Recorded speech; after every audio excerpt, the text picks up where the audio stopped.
spend so much time talking about self care, morning routines, supplements, mindset, but what if the next evolution of wellness is not about doing more alone, but about remembering how to be well together? What if healing, regulations, and vitality are not individual pursuits at all, but relational ones? Today, we'll explore why the future of wellness may be deeply unapologetically social. Welcome back to the Soul Mirror, a space where we slow down and look honestly at the patterns shaping how we live, feel, and relate. I'm your host, Shreya, and today I'm joined by Hayley Hunter Hines, a globally recognized wellness futurist and founder of Soul Sparkle Living, who is reimagining how wellness experienced through connection, beauty, and belongings. Our conversation is centered on a powerful idea that is the future of wellness is social. We'll explore how environments, rituals, and shared presence may be just as essential as well being as any individual practice. Welcome, Haley. I'm honored to have you on my show. Thank you so much. It's a pleasure to be here.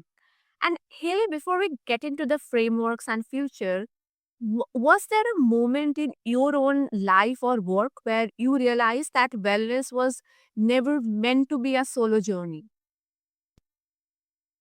Well, I think there's been a few moments specifically, but one is the research part, and for years we've known in the industry that social isolation is worse for you than smoking, right? So that's been a well-known fact in the wellness space for a few decades now. And I think what we realized though after 2020 is that we've probably underestimated the impact that a lack of connection has on your well-being.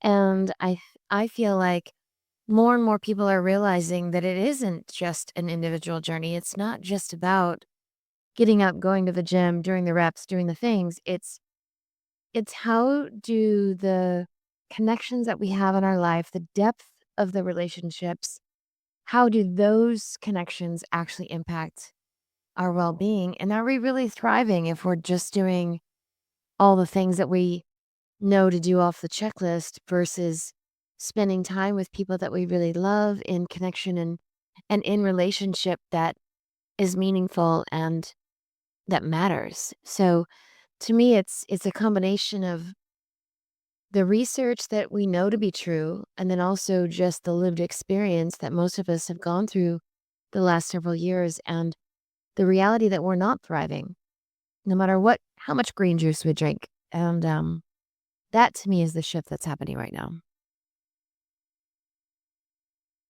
Yes, and also one of the dominant message in modern wellness is personal optimization. Fix yourself, heal yourself, regulate yourself. And I'm really curious, what do you think we misunderstand when wellness becomes overly individual? Well, I think just like anytime anything becomes overly individual, we miss out on the breadth and the depth of what's possible. So, sure, we can check all the boxes, we can do all the right things as individuals, but if we're neglecting our relationships, we're neglecting the connection and the community that we actually really need to thrive and truly have for millennia. Like our societies are built, have been historically built on community.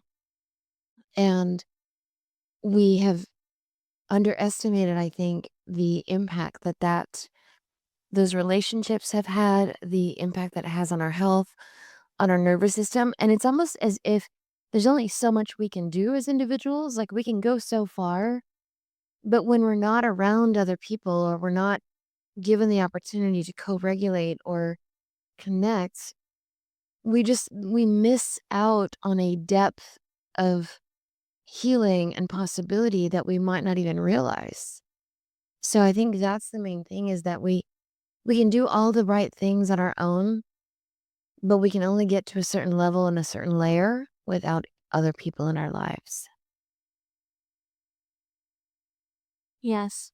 And also, like, what tends to happen to people emotionally or even physiologically when connection is treated as optional instead of essential. Well, I think if you look at the research again around social isolation, there was a book years ago called Bowling Alone, and it talked about how previous generations really were built around community, whether it be um, the church as as the community construct, the bowling alley, the front porch, like wherever it was that people gathered. We gathered so much more. And then, the last, I would say, decade or maybe 2 decades, specifically the last 5 years, we've significantly decreased the amount of time that we spend in community and connection. So even if you just look at the research, it shows that social isolation is worse for you than smoking. It is worse for you to be alone than it is for you to smoke. And I have noticed this. I travel most of the time, and right now I'm in Italy, and prior to this I was in Greece. And what I noticed is that people smoke all the time. Like there's a huge, massive social vibe of smoking, like it's just the thing. However, it doesn't seem to be impacting their health because the culture is so connected. Like they do meals together, community like is such a big thing. They spend so much time together as a community that it doesn't seem to be affecting them. However, for for people that are doing more autonomous or doing more life alone, their health impact is going to be significantly reduced because of the social isolation. So there's definitely correlations, but I think if you just look at even the research of the fact that social isolation is worse for you than smoking as one indicator of health, it's very telling how important it is for us to do life in connection and in community. Yes, it sounds like when wellness becomes purely individual, we quietly lose the nervous system safety that comes from being witnessed and mirrored by others. And I think that absence changes everything also. Absolutely.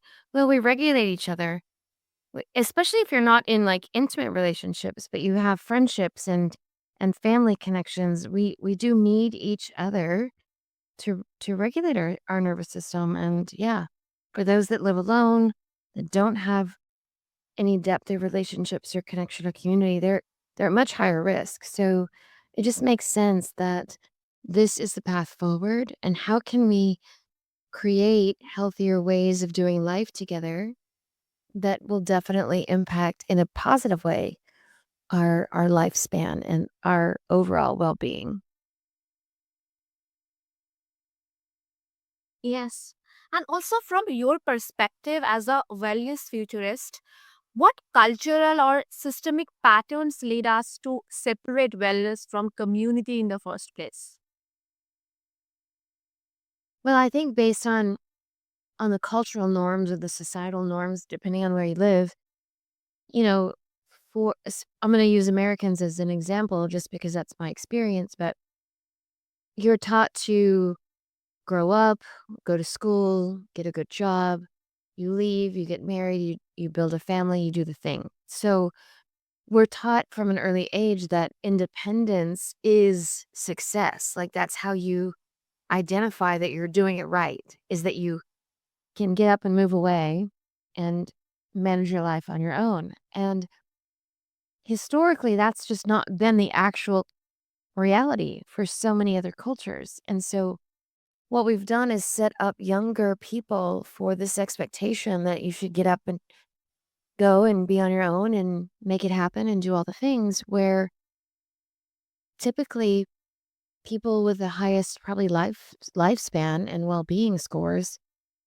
have lived intergenerationally. There's layers, there's depth, you're living with generations of family that can help support each other.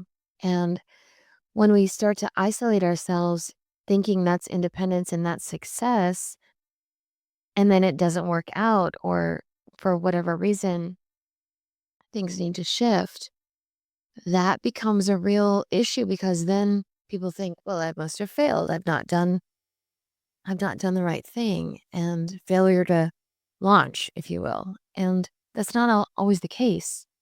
And so I think culturally is a huge impact.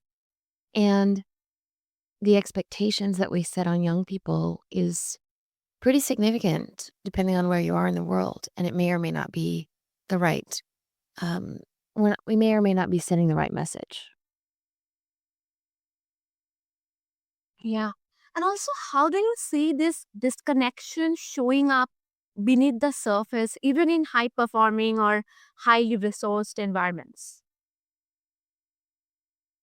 Well, I think that's why we have such a rise in depression and anxiety and stress levels, etc. We're not meant to do life alone. And so the more we try to do it on our own, the more unraveling that can happen and the more, frankly, destruction, the more dissolution of the nervous system, like capacity to manage day-to-day life, right?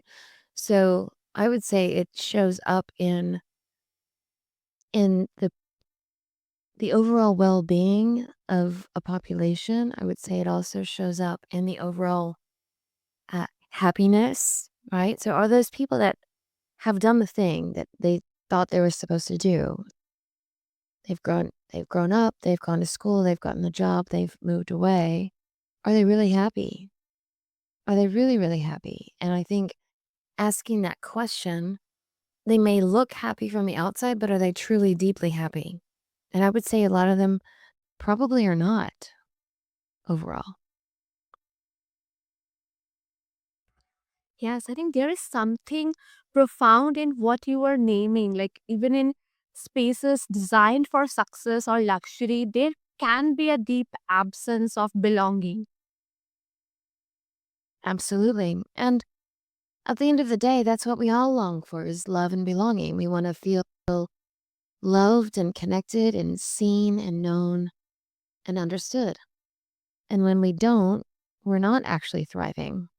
There's a deficit. There's something that also then probably requires them to reach out for something else, whether it be parasocial connections on social media or creation of some type of addictions. Like it just leads to other things that try to fill that space that we don't already have.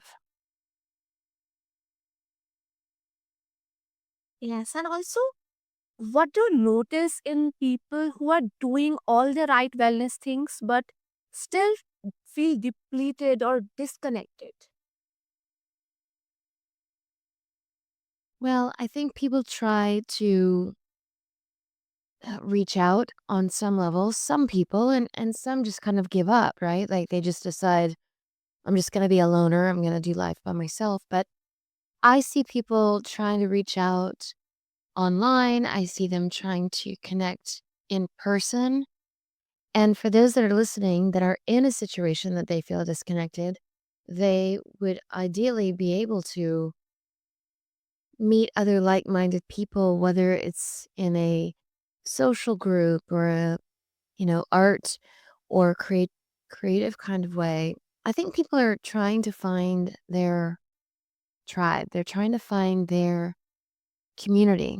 And sometimes you have to be really brave and vulnerable and ask people to go for a coffee or come for dinner or, whatever the invitation is, whatever the ask is. It's not always easy, but to me, it's always been worth it because on the other side of that, you end up with people that you could really spend time with, which is lovely. Yes, and also in contrast, what shifts when people experience wellness in shared spaces through ritual or collective presence?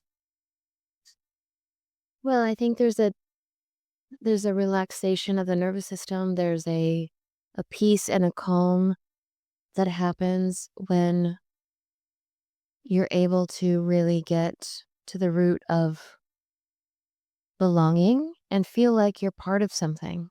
I think all of us crave that on some level. And when we find it, it's like a deep exhale. It's like, oh, I made it. I got it. Right. And you feel like you're home. And I think at the end of the day, that's what we all want to feel is that feeling of home. Yes. It feels like the body relaxes when it realizes it does not have to carry everything all alone. Absolutely. Absolutely. And I think for a lot of us, we've carried it all alone for a long time. And my hope is that with these conversations, with these types of, you know, um, revelations, we realize how important it is to spend more time nourishing and nurturing our community and our connections so that ideally we'll be able to not only be healthy physically and emotionally, but also socially as well. And that we will realize that we don't have to do life alone. Yes. And also, your work blends science, somatics, design, and soul. What does socially rooted wellness actually look like in practice beyond the buzzwords? Well, I think it's shifting right now. And I think what used to be, going to the gym, you do your thing, you listen to you have your ear pods in, you do your workout and you leave. The the socialization of actual physical wellness is also happening. So, for example, you're seeing a movement toward like shared sauna spaces where there may be sound healing, but it's for a group, not just one on one. It's more group classes, it's more connection in those like third spaces where you're meeting other people that are like minded, but you don't have to just keep to yourself. Whereas before, when you go to the gym, normally it's like you go, you do your thing, you leave. That's it. Then you go and be social somewhere else. Maybe it's the club, the bar, the restaurant, etc. But what we're seeing is this merging of that third space where the physical well-being is becoming social. So people are wanting more connection in that third space where they can not just be physically well and healthy, but socially well and healthy at the same time.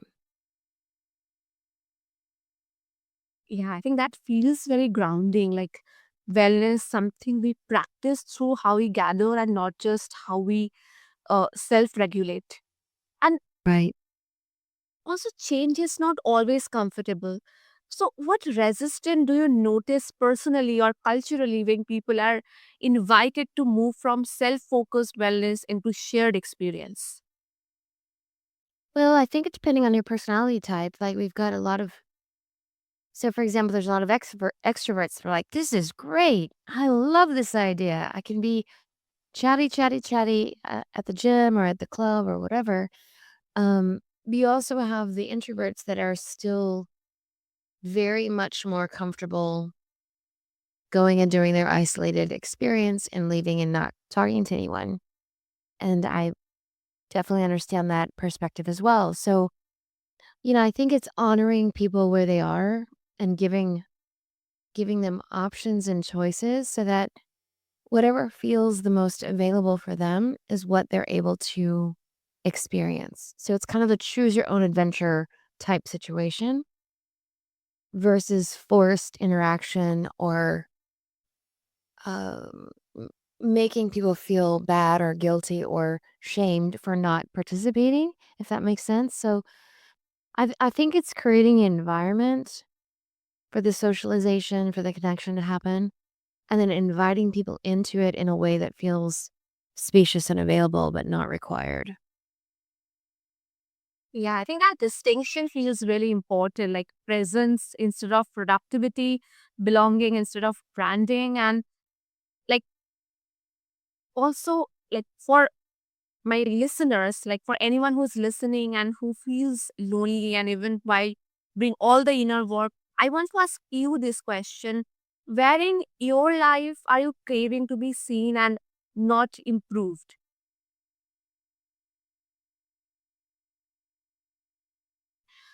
Uh, for me personally, I think that